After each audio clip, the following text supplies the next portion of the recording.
The prayer is not coming from a weak man. It is coming from a man who has seen what no ordinary traveler of the earth can see. A man who has carried the name of Christ across cities, synagogues, roads, prisons, and tribunals. Yet somewhere after that unspeakable ascent, after being caught up into what he calls the third heaven, Paul is brought to his knees by something he cannot master. The one who heard words not lawful to repeat is now begging for relief in the plain language of pain. 3 times he asks, 3 times the request rises, and the answer that comes back is not removal, not cure, not escape. It is a sentence almost too small for the weight it must carry. My grace is sufficient for you. That line is often quoted as comfort. It should also be heard as shock, because it means the apostle who had been lifted to paradise returned not to a life above weakness, but to a life marked by it. He was not taken upward in order to become untouchable. He was taken upward and then left on earth in a body, mind, and ministry that still bled. This is the tension at the heart of 2 Corinthians 12. Most readers remember the height of the story. Fewer stay for the descent. The height is dazzling. Paul speaks, with studied reluctance, of a man in Christ caught up 14 years earlier to the third heaven, to paradise, hearing things beyond normal speech. He even distances himself from the experience, speaking in the third person, as if he would rather keep the whole matter at arm's length. The descent is harder to romanticize. He says that because of the surpassing greatness of the revelations, a thorn in the flesh was given to him, a messenger of Satan to harass him, to keep him from becoming conceited. That is the part many listeners would rather smooth out. If revelation proves divine favor, why does weakness follow so closely behind it? If heaven has opened, why is the body still burdened? If Paul truly carries apostolic authority, why does he appear so vulnerable, so pressed, so unimpressive by ordinary standards of strength? Those questions matter, because Paul's world was not impressed by invisible experiences alone. The cities of the Eastern Roman Empire admired presence, polish, verbal command, patronage, endurance, and visible signs of status. Corinth especially breathed the air of competition. It was a city rebuilt by Rome, wealthy from trade, crowded with people trying to rise, display, persuade, and gain honor. Public life rewarded speakers who could command a room. Religious life was hardly separate from that instinct. Teachers gathered followers. Benefactors gathered loyalty. Reputation could be built by power, knowledge, charisma, or spectacle. Paul knew how that world worked. He was not naive. Before he ever came to Christ, he had lived inside another demanding system of honor and zeal. Born a Jew, raised with deep reverence for the law, shaped as a Pharisee, and educated enough to argue with force from Scripture, he had once moved through life with the confidence of a man, certain he stood on the right side of God's cause. That old confidence did not vanish simply because he met the risen Christ on the road to Damascus. It had to be transformed. It had to be broken and remade. And this is where the passage becomes more searching than a simple account of mystical privilege. Paul's ascent to heaven is not there to flatter the imagination. It is not given as a spiritual trophy. It is set inside an argument about weakness, boasting, and the strange way God guards his servants from the corruption of pride. The real drama of the chapter is not what Paul saw above. It is what God was doing in Paul below. That changes the whole atmosphere of the text. The question is no longer merely, what did Paul witness in paradise?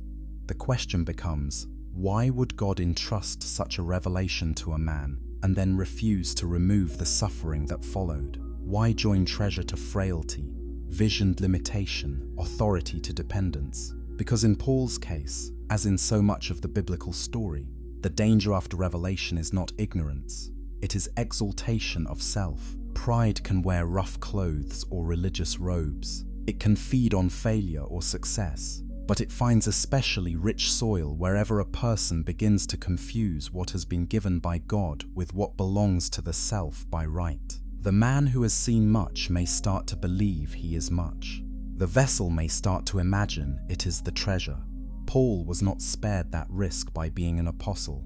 He was protected from it by grace, and that grace came to him in a form he would not have chosen. If we begin there, not with slogans but with the hard mercy of the passage itself, then the story of the third heaven starts to look less like an isolated miracle and more like a window into the severe tenderness of God. Chapter 2, to understand why this tension runs so deep in Paul's life, it helps to remember what kind of man stood at the center of it.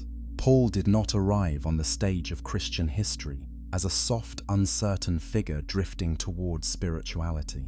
He was forged in conviction. Saul of Tarsus, as he was first known, belonged to a Jewish world alive with longing, pressure, and argument. The land of Israel groaned under Roman rule. Priests oversaw temple life in Jerusalem. Sects debated holiness, law, purity, resurrection, and the future of the covenant people. In that world, zeal was not an abstract quality. It could define a life. Paul tells us in his letters that he advanced in Judaism beyond many of his contemporaries. He was a Hebrew of Hebrews, a Pharisee, zealous for the traditions of his ancestors. However, scholars refine the details. The broad picture is clear. He possessed learning, discipline, and ambition. He knew Scripture not as ornament but as a battlefield. He belonged to a people marked by memory, by exile and return, by promises still waiting for fulfillment. He also belonged to the Roman world. Tarsus, his home city in Cilicia, stood in a region touched by trade, rhetoric, and imperial administration. Paul moved between worlds. He could think as a Jew and travel as a man at ease in wider Mediterranean networks. That combination helps explain both his power and his danger. A man of intellect, training, stamina, and zeal is already capable of becoming formidable. Add to that a direct encounter with the risen Jesus and a commission to take the gospel to the nations, and the possibility of spiritual grandeur becomes real. Not false grandeur only, but real grandeur mixed with real peril. The turning point on the Damascus Road did not merely redirect Paul's career. It shattered the framework by which he had measured faithfulness. The Jesus he had opposed was alive. The crucified one had been vindicated by God. The persecutor was now summoned into service. In the years that followed, Paul did not move straight from conversion into public triumph. Acts and the letters together suggest hidden years, difficult transitions, contested acceptance, seasons of silence, and labor outside the spotlight. After Damascus, there was Arabia, then return, then Jerusalem, then eventually Tarsus again before Barnabas brought him to Antioch. The exact chronology still invites debate in places, but the shape of it matters. God did not hurry Paul towards celebrity. That quiet season becomes important when Paul later says the heavenly experience occurred 14 years before he wrote 2 Corinthians. Many have placed the event somewhere in the early 40s, perhaps during that obscure period before the full blaze of his missionary career. If so, the highest revelation in Paul's life did not arrive when churches were hanging on his words or when his name traveled ahead of him. It came in hiddenness. That pattern fits the grain of Scripture more than modern instincts might expect. Moses met God in wilderness before leading a nation. Elijah heard the quiet voice in retreat and collapse. Joseph learned patience before authority. Even Jesus went into the wilderness before public ministry gained momentum. Hiddenness does not mean inactivity.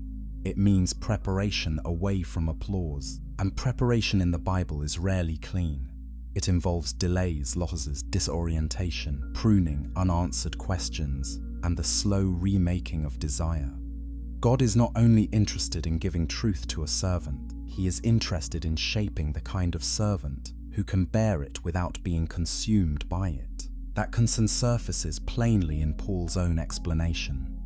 He does not say the thorn came because he had failed morally. He does not present it as punishment for some recorded sin.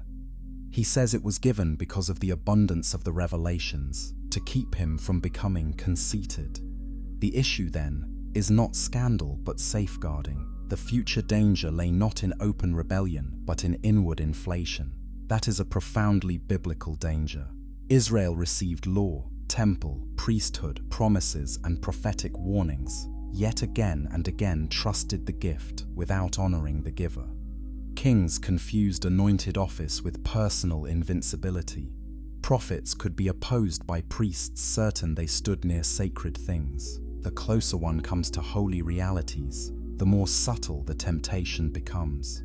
Nearness to revelation can produce dependence, but it can also feed entitlement. Paul's life made him especially vulnerable to that temptation because he had so much to boast in by ordinary measures. Birth, training, intellect, endurance, missionary labor, visions, suffering itself, all of it could be arranged into a narrative of exceptionalism. In another man, or perhaps in the old Saul, that story might have hardened into spiritual self-importance. Yet the gospel Paul preached left no room for a man to become the center of the grace he proclaimed. Christ crucified had already overturned the scale by which power and honor were measured. The messenger would have to live inside that reversal, not merely teach it. So when Paul writes about the third heaven and the thorn, he is not dropping a mystical memory into a letter for dramatic effect. He is exposing the deep logic by which God formed him. Revelation alone would not do. Calling alone would not do. Even suffering by itself would not fully explain his ministry. What shaped Paul was the joining of heaven's treasure to earth's fragility, the joining of an extraordinary unveiling to an ordinary and relentless weakness. That union is what kept the apostle human enough to be useful. Chapter 3. When Paul speaks of being caught up to the third heaven, he is not offering a lesson in modern astronomy. He is speaking from within a Jewish way of imagining the world, one shared in different forms across the Second Temple period. In that world, the word heaven could name more than one level of created and spiritual reality. The first heaven was the visible sky, where birds moved and weather gathered. The heavenly bodies belonged to the realm above ordinary earth. Beyond that lay a more mysterious region associated in some Jewish texts with angelic powers and cosmic conflict. And above all stood the highest heaven, the dwelling place of God, the realm of divine majesty, sometimes linked with paradise. That does not mean every Jew mapped the heavens in exactly the same terms. Ancient cosmology was not a single chart pinned to every synagogue wall. But Paul's phrase would not have sounded meaningless to his hearers. It named the highest sphere of God's presence in language they could recognize. When he then pairs the third heaven with paradise, he deepens the claim. Paradise was not mere scenery. The word carried the sense of an enclosed garden, echoing older Persian usage and resonating with Edenic hope, restored presence, sacred life. In Jewish and early Christian imagination, paradise could serve as a way of speaking about the blessed presence of God and the life reserved in him. Yet Paul tells us almost nothing about what he saw. That silence is one of the most striking features of the passage. In later religious literature, visions of heaven often expand into tours, dialogues, symbolic landscapes, and detailed rankings of angels or chambers. Paul does the opposite. He says he was caught up, that he does not know whether in the body or out of the body, that God knows, and that he heard things too holy or too unspeakable to repeat. Then he moves on. That restraint matters. It suggests that the value of the experience did not lie in satisfying curiosity. Paul is not trying to make himself fascinating. He is trying, almost against his own instinct, to explain why he boasts the way he does. He refuses to build a ministry on heavenly spectacle. He will mention the revelation only because the Corinthians have been dazzled by rivals who trade on appearances, claims, and public strength. Even then, Paul narrates the event with reluctance, as if he is handling material that could easily be misused. His caution is not false modesty. It reflects a real theological discipline. In the biblical tradition, encounters with divine glory are often dangerous to language. Ezekiel strains under the weight of likeness and appearance. Isaiah's temple vision overwhelms him with uncleanness. Daniel collapses. John in Revelation reaches for images of lamps, thrones, stones, sea, thunder, eyes, creatures, and song, because direct speech breaks under the burden of what he is shown. Paul's refusal to elaborate belongs to that same moral atmosphere. Some realities are revealed for formation, commission, and worship, not for display. Still, the force of the event should not be reduced. Paul is not speaking symbolically about a nice spiritual feeling.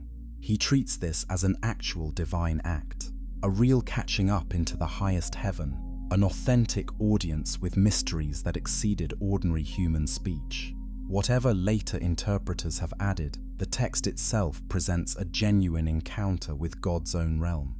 It was, in that sense, one of the highest privileges ever granted to a servant of Christ. And yet the point of the passage is that this privilege does not become a permanent exemption from weakness. Paul returns from paradise to unfinished roads, suspicious communities, beatings, sleepless nights, burden for churches, and the humiliations of embodied existence. There is no sustained glow around him by which everyone instantly recognizes his greatness. If anything, the contrast becomes sharper. A man can stand near heavenly things and still struggle to persuade ordinary hearers that his unimpressive body carries a true apostolic word. That contrast is not accidental. It is theologically exact. God did not reveal the highest heaven to Paul so that his authority would rest on inaccessible private experience. If that had been the plan, Paul would have spoken of it constantly. Instead, the revelation stands half-hidden, almost buried, surfacing only when the crisis in Corinth makes it necessary. What stays visible by contrast is his weakness.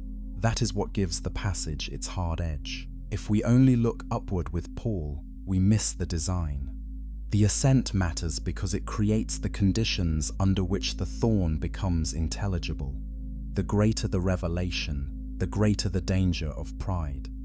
The greater the treasure, the more necessary the reminder that the vessel remains clay. Paul saw what he saw, but the scriptural force of his testimony lies in the fact that heaven did not make him less dependent. It made dependence non-negotiable. Chapter 4. Then comes the phrase that has generated centuries of debate and has never yielded a final consensus. A thorn in the flesh, a messenger of Satan to harass me. Paul does not define it as carefully as later readers might wish. He gives enough detail to establish its seriousness and purpose, and enough ambiguity to keep interpreters humble. The Greek word often translated thorn, skolops, is not the language of a minor irritation. It suggests something sharp, fixed, piercing, and painful. Not a passing discomfort, but something lodged, something that stays. Whatever Paul means, he does not mean a small inconvenience. This is an affliction that presses into his life with force. What then was it? The history of interpretation is long, because the evidence is suggestive but incomplete. Some have argued for a physical illness. Eye trouble is one old proposal, partly because of Galatians, where Paul says the believers would have torn out their eyes for him if possible, and because he later writes in large letters with his own hand. Others have suggested recurring fevers, perhaps linked to malaria, epilepsy, migraines, or some visible bodily condition that made his appearance less commanding. Some have proposed a speech impediment. Others think the language points more broadly to persecution, hostile opponents, or demonic harassment, since Paul calls it a messenger of Satan. Still others see a mixture, a bodily weakness exploited by spiritual attack, and public humiliation. The most responsible answer is that we do not know with certainty. The text leaves room for debate, and it is better to admit that than to force a conclusion for the sake of neatness. But not knowing the exact nature of the thorn does not leave the main point unclear. Paul tells us three things with great clarity. First, the thorn was painful and humiliating enough to drive him repeatedly to prayer. Second, it remained despite those prayers. Third, it served a divine purpose, to keep him from becoming conceited. That last point is crucial because it places the affliction inside the mystery of God's sovereignty without pretending the affliction itself is good in some simple sense. Paul calls it a messenger of Satan, not a gift of pleasant discipline. He experiences it as assault. It harasses him. It wounds. It is not romantic. Yet he also says it was given for a purpose God intended to use. The Bible is not embarrassed by that tension. The book of Job lives inside it. Joseph's life lives inside it. The cross itself stands at the center of it. Evil acts are real evil, but God is not absent from the field on which they move. That distinction matters pastorally and theologically. There have always been ways of speaking about suffering that flatten one side or the other. Some talk as if every pain comes straight from God in an easy line, which can make the Lord sound cruel. Others talk as if God merely watches suffering happen and tries to salvage meaning afterward, which weakens the biblical witness to his rule. Paul gives neither answer in simplistic form. He names the pain as hostile, even satanic, and yet he also receives it as something God has not only permitted, but woven into his preservation. This becomes sharper when he says he pleaded with the Lord 3 times that it should leave him. The number 3 in Scripture often carries a sense of fullness or completion. That does not mean Paul uttered the request only on 3 calendar occasions and then stopped speaking forever. It means he prayed earnestly, fully, decisively. He carried the matter to God, not casually but seriously. Like Jesus in Gethsemane asking that the cup pass if possible, Paul did what faithful saints do. He asked for deliverance. That matters because it keeps us from mistaking acceptance for passivity. Paul did not wear the thorn as a badge of spiritual stoicism from the first moment. He resisted it in prayer. He named his desire honestly. He wanted it removed.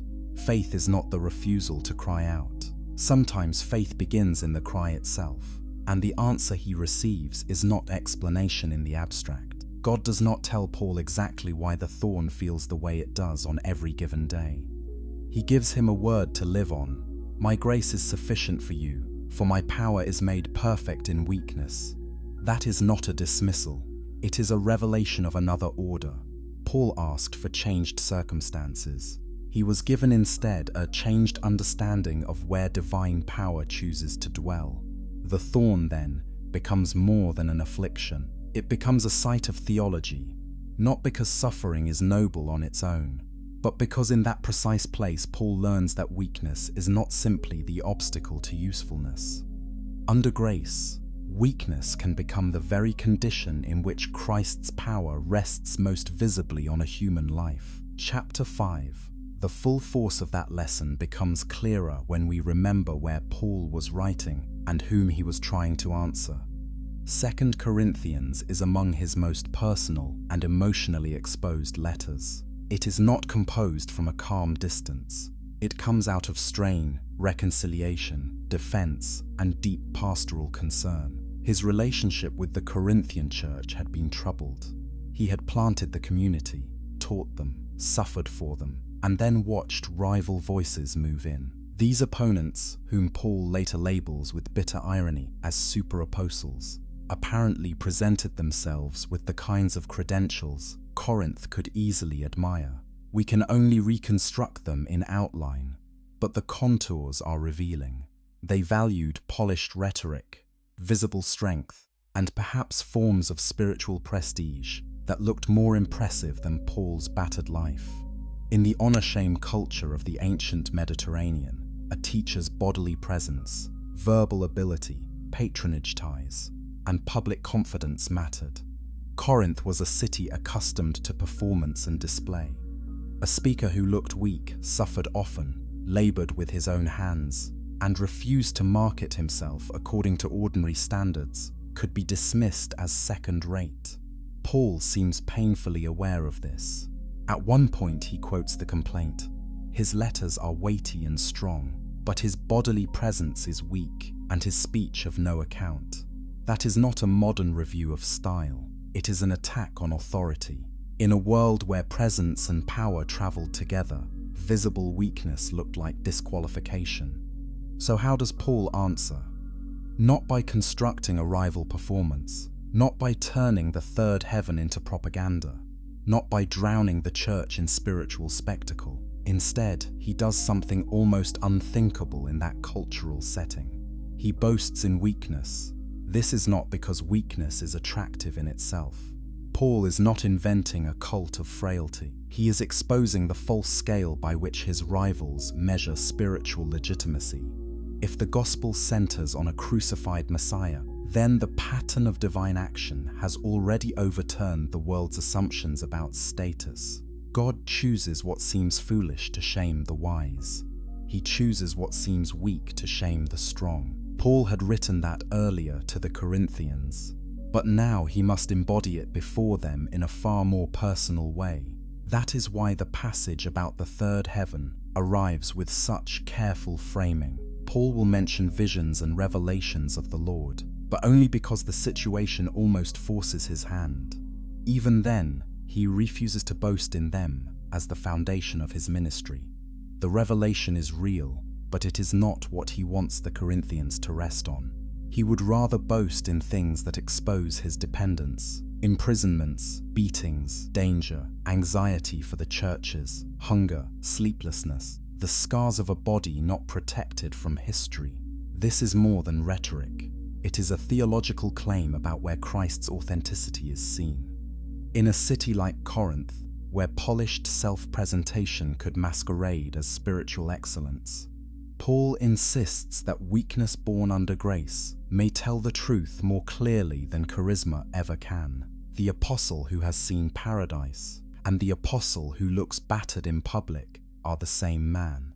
And that sameness is the point. It is also what makes his authority trustworthy. A man who boasts only in revelations can become unapproachable, untouchable, and impossible to test. A man who boasts in weakness can be seen in the open. He can suffer before others. He can be judged by endurance, faithfulness, and the shape of Christ in his life. His message does not hover above ordinary existence. It is pressed into flesh, labor, conflict, tears, travel, and pain. There is a pastoral tenderness in this as well. Corinth was not a community of polished saints. It was full of divisions, confusions, moral failures, social humiliations, and wounded consciences. A triumphant apostle who moved only from vision to victory might have inspired awe, but he would have been harder for such a church to trust. Paul's authority is forged in humiliation and sustained by grace, which means he can speak to broken people without pretending to stand beyond their condition. That too may help explain why God left the thorn in place. The weakness that preserved Paul from pride also preserved his usefulness to others. It kept him close to the human condition he was called to serve. He would write of comfort because he knew affliction. He would write of hope because he had been pressed beyond strength. He would write of treasure in jars of clay because he had learned in his own body and ministry that the jar is not an embarrassing side note to the gospel. It is one of the chosen places where God makes his power known. Chapter 6. At the center of Paul's transformation stands the sentence that answers his prayer. My grace is sufficient for you, for my power is made perfect in weakness. It is one of the most familiar lines in the New Testament, and for that reason it is also one of the easiest to hear too quickly. Familiarity can flatten it into a slogan. In Paul's mouth, it is nothing of the kind. It is a verdict on how God intends to work in him. Grace here is not a thin spiritual sentiment. It is not a vague feeling of divine kindness hovering above pain. In Paul's letters, grace is active. It calls, same powers, sustains and reshapes. It is God's favor moving with effect. When Paul hears that grace is sufficient, he is being told that the resource he needs for faithfulness will not come through the removal of weakness, but through a continuing divine supply within it. Even the grammar of the saying pushes in that direction. The verb carries the force of ongoing sufficiency. Not grace once given and now exhausted, but grace that keeps being enough. Paul is not told to live on a memory from years ago. He is told that what God gives remains enough in the present pressure of the thorn. Then comes the harder phrase. Power is made perfect in weakness. The world expects power to erase weakness, dominate it, or rise after it has been left behind. Paul is told something stranger. Divine power reaches its intended expression not around weakness but through it. That does not mean weakness is itself power. It means weakness becomes the stage on which God's power is shown for what it is. This helps explain Paul's astonishing response. He says, "Therefore I will boast all the more gladly of my weaknesses, so that the power of Christ may rest upon me." The language he uses for that resting can evoke the image of pitching a tent, spreading a shelter, dwelling over a place. For a Jewish mind shaped by Scripture, that is rich with resonance. God's presence once overshadowed tabernacle and temple.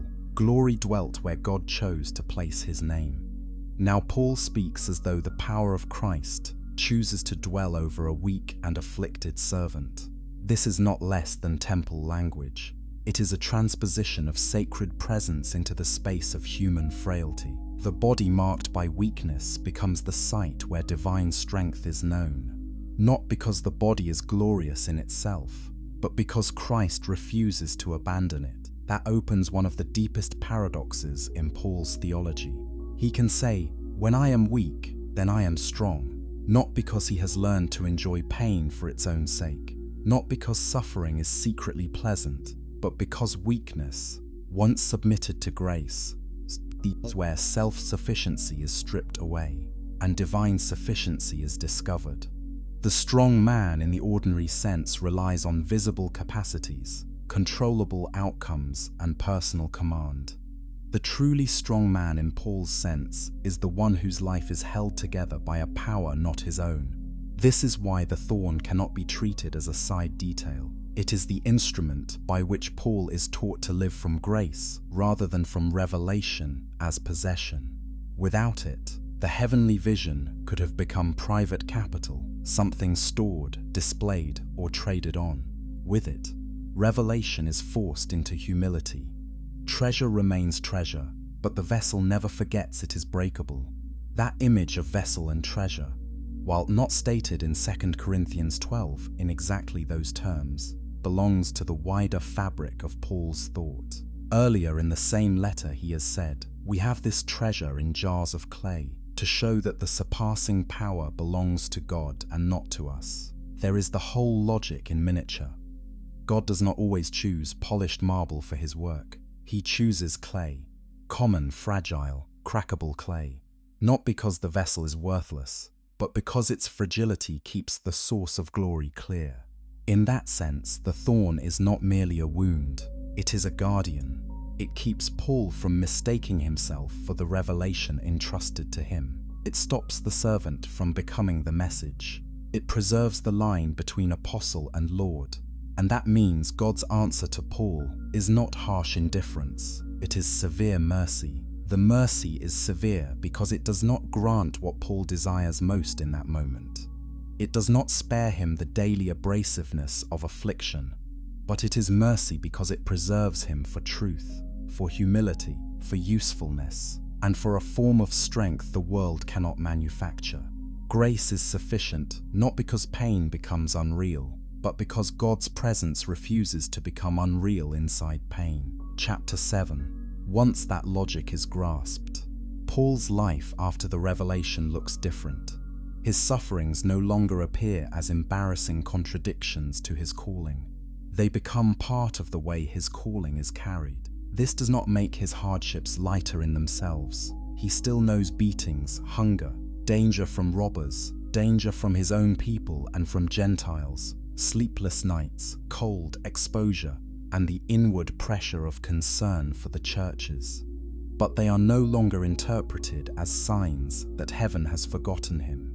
They are folded into the strange apprenticeship by which God makes an apostle. That apprenticeship matters for the letters Paul leaves behind. His theology is not built from detached speculation. He writes about comfort because he has needed comfort. He writes about reconciliation because he has fought for broken relationships. He writes about the body because he has learned what it means to bear weakness in one. He writes about hope because he has lived where ordinary hope fails. Even his soaring language about union with Christ, new creation, adoption, glory and resurrection, is not the language of a man floating above history. It is the language of a man dragged through history and met there by God. The third heaven belongs inside that pattern. It likely deepened his understanding of the destiny toward which all of creation moves. It surely intensified his sense of the unseen world and of Christ's reign. Some of the great themes in his letters, the hidden wisdom of God, the mystery now revealed, the future glory that far outweighs present suffering, may well have been sharpened by what he was allowed to hear in paradise. But Paul never lets revelation become detached from obedience. Heaven does not turn him into a spiritual tourist. It sends him back to labor. That is one reason the hidden years matter so much.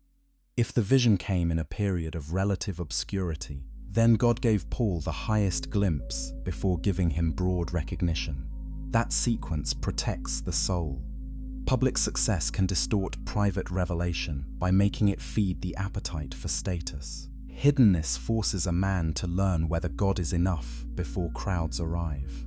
In Paul's case, even when crowds did arrive, many of them were hostile. There is another pattern here as well, one that reaches beyond Paul to the shape of biblical faith itself. Again and again, God's servants are taught that revelation and limitation belong together. Moses speaks with God yet strikes the rock in frustration and is not permitted to enter the land. Elijah sees fire fall and then collapses beneath a broom tree asking to die. Jeremiah is given God's words and also given a life of tears. Daniel receives visions that span kingdoms and still grows weary under them. Even Peter confesses Jesus rightly and soon afterward must be rebuked. Nearness to divine action does not abolish human fragility. The supreme pattern, of course, is Christ himself.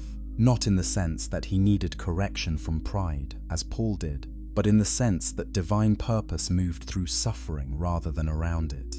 In Gethsemane, Jesus asked that the cup pass if possible. On Golgotha, power looked like defeat. The Son entrusted himself to the Father through humiliation, and precisely there the wisdom of God overturned the wisdom of the age. Paul's story is not equal to that, but it is conformed to it. His unanswered prayer echoes beneath the greater unanswered prayer of the garden, where the fathers were led not away from suffering, but through it toward life. That helps explain why Paul can eventually say he is content with weaknesses, insults, hardships, persecutions, and calamities for the sake of Christ. Contentment here is not numbness. It is not the deadening of desire. It is the settled recognition that if these things become the places where Christ's power rests on him, then they can no longer be read only as losses. They still wound, but they do not own the final meaning of his life. This is what made Paul's ministry durable. Not invulnerability, but the opposite. He could keep going because his confidence no longer rose or fell with visible success, bodily ease, or public admiration. His certainty was anchored elsewhere. The grace that had met him was still enough. The Christ who had called him was still present. The treasure he carried was still not his own. And that is why the apostle who saw paradise could sit down and write to troubled believers with such plain realism. He knew both worlds. He had heard what could not be spoken, and he had lived with what could not be removed. His authority came from holding those two realities together without pretending one erased the other. Chapter 8. So the question returns in a clearer form. Why was Paul taken to the third heaven? Not simply to enlarge his knowledge, not to furnish future sermons with a dramatic personal story, not to separate him from ordinary believers as though he belonged to another spiritual class. He was taken there because God entrusted him with revelation, and then God guarded that revelation from becoming poison in the one who received it. That is the paradox the passage refuses to let us evade. The vision is gift. The thorn is also, in its own severe way, gift. One reveals the height of divine reality. The other preserves the servant who has seen it. One gives treasure. The other keeps the vessel from mistaking itself for treasure. Without the revelation, Paul's ministry would be poorer. Without the thorn, it might have been ruined. This also explains why his letters continue to speak so powerfully across centuries. He does not offer readers a religion of permanent triumph. He offers something truer and harder, a life in which grace meets weakness honestly. He does not deny unanswered prayer. He does not call every burden an illusion. He does not promise that the faithful always ascend out of pain before the work is done. He testifies instead that the presence of God can be most deeply known where self-sufficiency fails. That testimony has mattered because human beings do not live mainly in moments of ecstasy. They live in long stretches of carrying. They live with limitations that do not yield to one brave prayer. They live with memories, illness, opposition, grief, humiliation, fatigue, hidden fears, and chronic dependence. The brilliance of Paul's account is that it does not force such realities to the edge of spiritual life. It brings them into the center and says, even here, perhaps especially here, Christ's power rests. That does not answer every question about suffering. It does not tell us why one thorn is removed and another left in place. It does not solve every theological puzzle. Paul himself does not pretend to give a universal mechanism for all pain. He speaks from his own case, and he speaks with care. But the shape of his case reveals something essential about the God he serves. God may allow the servant to remain fragile so that the gospel remains unmistakably God's.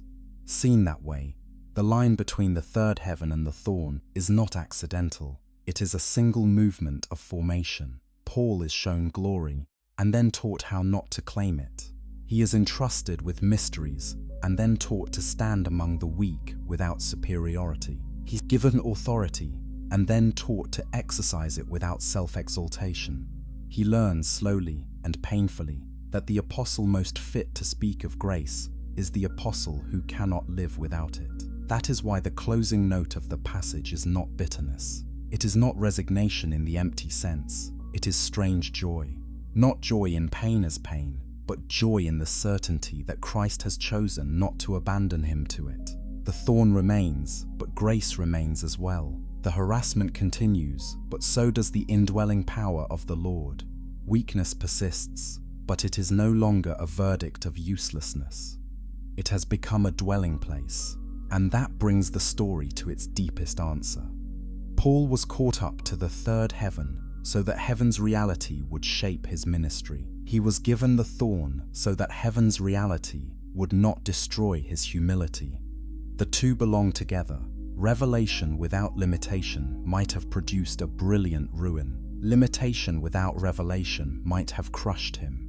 Joined together under grace, they produced a servant through whom Christ could be seen with unusual clarity. So when Paul says, "When I am weak, then I am strong," he is not ending with a clever paradox. He is summarizing a life in which paradise was real, pain was real, prayer was real, and grace was more real still. A life in which God did not flatter the apostle by removing every burden, but loved him enough to keep him near the ground, where pride dies and dependence breathes.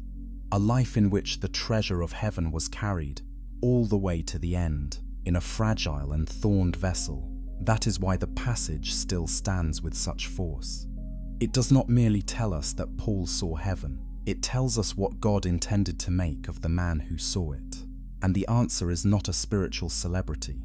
It is something far rarer, a witness preserved by weakness, sustained by grace, and made strong only because the power at work in him was never finally his own.